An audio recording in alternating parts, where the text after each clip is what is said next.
Lagi-lagi Liga Arab itu mengkhianati Palestina. Liga Arab, Arab Saudi, lalu Mesir, Qatar itu menyerahkan dokumen ke PBB. Dalam dokumen itu menyatakan beberapa poin yang menurut gue itu sebagai pengkhianatan. Ada 2 poin yang ingin gue sebutkan nih.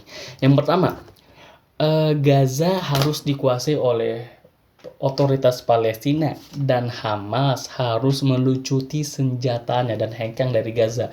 Coba lu bayangkan nih.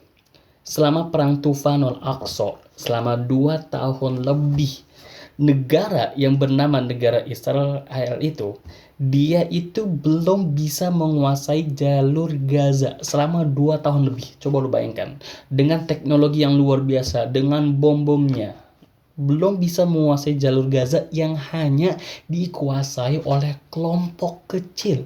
Hanya kelompok kecil. Dan coba kita melihat dari sejarah-sejarah dulu ketika tahun 1948, 1967, negara-negara Mesir, negara Suriah, Yordania, apalagi Irak belum bisa berhasil mengalahkan Israel.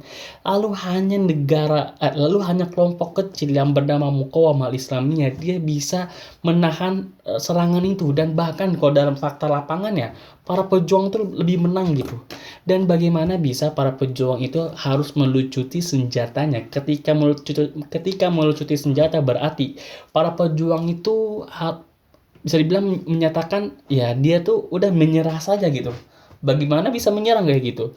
Ingat, senjata itu adalah hak milik negara yang dia itu dijajah. Apa yang terjadi di Palestina itu adalah penjajahan yang nyata, imperialis yang nyata. Coba lu negara lu lagi dicuri. Negara lu dicuri, lu diem doang gak mau ngelawan, kan aneh. Masa orang yang ngelawan disebut pengkhianatan, disebut teroris, kan aneh banget gitu. Bagaimana bisa melucuti senjata namanya para perjuangan dalam kemerdekaan Palestina gitu. Kan aneh gitu.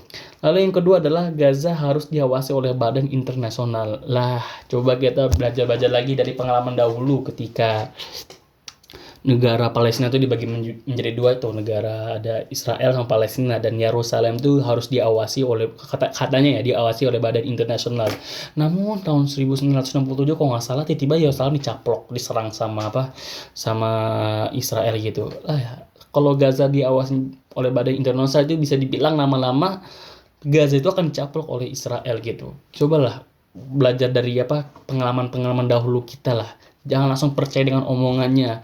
Berapa kali pengkhianatan tentara-tentara I itu kepada para pejuang. Yang melanggar gencatan senjata kemarin siapa? Ya tentara I lagi. Masa kita harus percaya gitu? Ketika Gaza diawasi oleh badan internasional atau otoritas, berarti ya Gaza itu dikuasai oleh Israel gitu. Tepi barat, walaupun katanya ada pemerintahan di sana, tapi kan pemerintahnya boneka gitu. Itu bukti pengkhianatan yang menurut gua tuh aneh banget gitu loh.